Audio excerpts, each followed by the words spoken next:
Okay, so the first thing what we're gonna do is I'm gonna stain this sign, and today I'm using classic black stain. And all I'm gonna do is work small section at a time, apply the stain in the direction how the grain goes, and then I'll use blue shop towel to wipe it back. I like to do small section at a time, otherwise the stain soaks in so much and it just gets darker or can start looking streaky. Another little tip, I like to work, brush on the stain like this way rather than like working like that kind of section. And that way it doesn't look too streaky when I wipe it back. So yes, I'm gonna do that for the whole board. I'll do the sides as well. And then I'll wipe it back.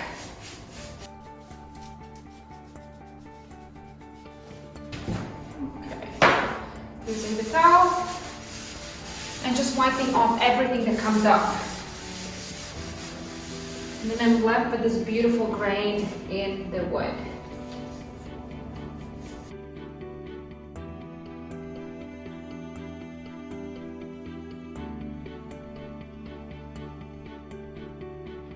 Okay, once I'm stained both sides, I'll now just go and wash my brush and use the paper towel to make sure that it's nice and dry after washing, because I'll leave my brush for the next step.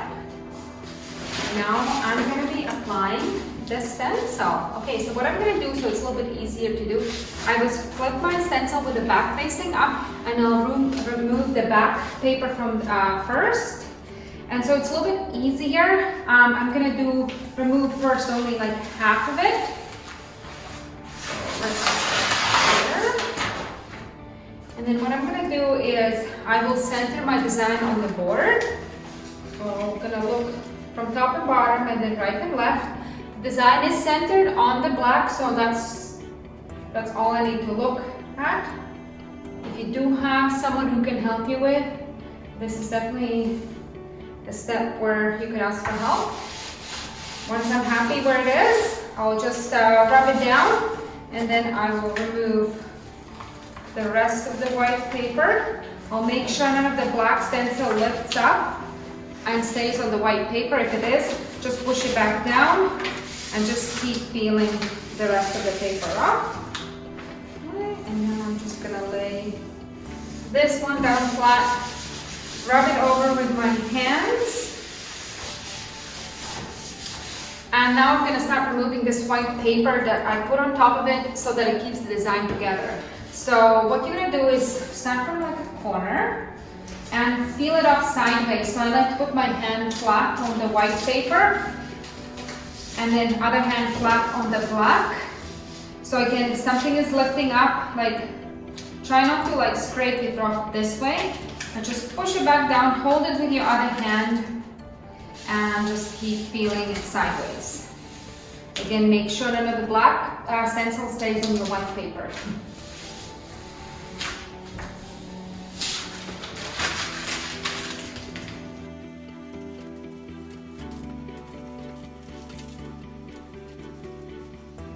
Okay, I'm just rubbing it all over with my hands, making sure the stencil is pushed down nicely, especially around the edges of each letter. And so now I could move to the next step, but if you have a roll of green tape or painter's tape, I would recommend taping just slightly bit over the black stencil and the board, just so you don't have to worry about getting paint on the board. And if you don't have it, don't worry, just be careful, try not to get any paint onto the board, so don't go over the lines. And don't cover your design with the green tape. Okay, so now that I'm done this, I'm gonna use take out transparent decoupage gel. So this is just that little trick of the trade. So what we're gonna do is I'll use my clean dry brush and I'll dab that into the transparent decoupage gel, and I'll go all over the design. And so what it does, it seals the edges, so when I paint in a color of my choice, I don't have to worry about paint bleeding under the stencil and sort of creating like fuzzy edging. So this will give a nice crisp line. So all I'm going to do is do light coat going up and down with my brush, and then I'll also just go over right and left, and just do that for your whole design with the lettering on it. Okay, so now that I'm done this step, I will just go and rinse out my brush and dry it out with paper towel so I can use that for paint. Okay, now that our board is nice and dry, so I'm touching with my hands and it doesn't feel wet, then I can go ahead and start painting. So I'm going to use Tuscan Orange for this Halloween sign.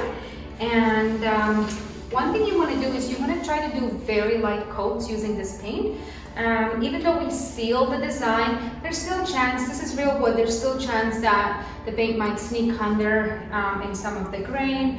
So we want to better do 2 light coats than 1 thick heavy coat. Sometimes with whites we might need even 3 coats. So what I like to do is I dab my brush very lightly in the paint. I'm actually going to remove some of it. And I'll go the opposite direction of the grain and just go lightly all over it. So orange might need still 3 coats, so we'll see. But by doing light coats, we avoid, maybe there's less chance the paint will leak under. So yeah, so just take your time and enjoy the process.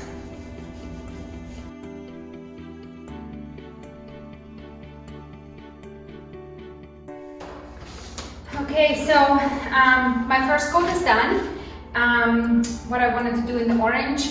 So your kit comes with usually with just 1 paint, and but if you could have purchased another additional paints if you wanted multiple colors on your design, or if you're doing this with friends, so you can definitely share your paints and do multiple colors all over your design by just going either having some extra brushes or going and washing your brush in between the coats and drying it, or in between different colors.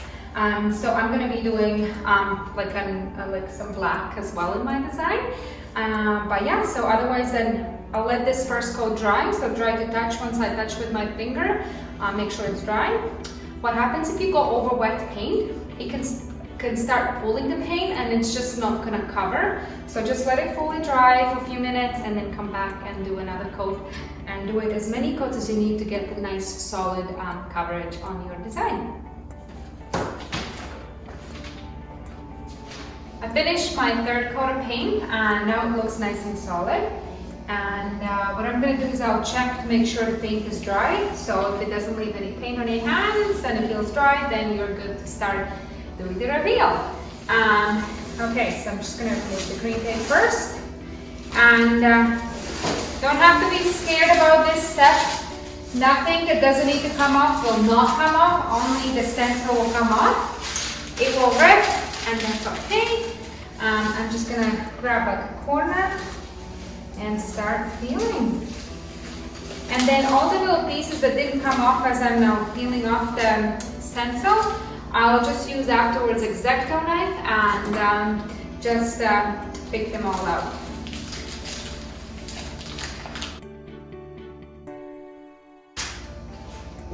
Okay, I'll try not to dig into the wood. All I'm gonna do is just grab from find the corner edge of the stencil and just pick it out.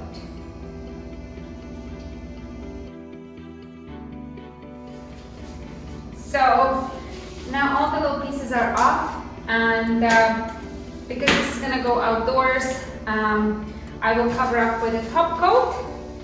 And I'm going to use my clean brush that I've been washing and drying in between the steps.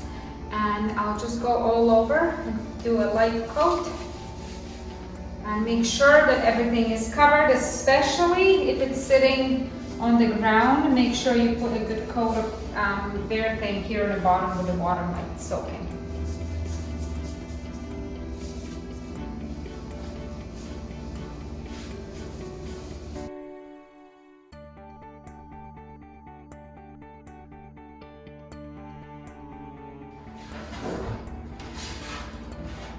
And here it is. My sign is finished.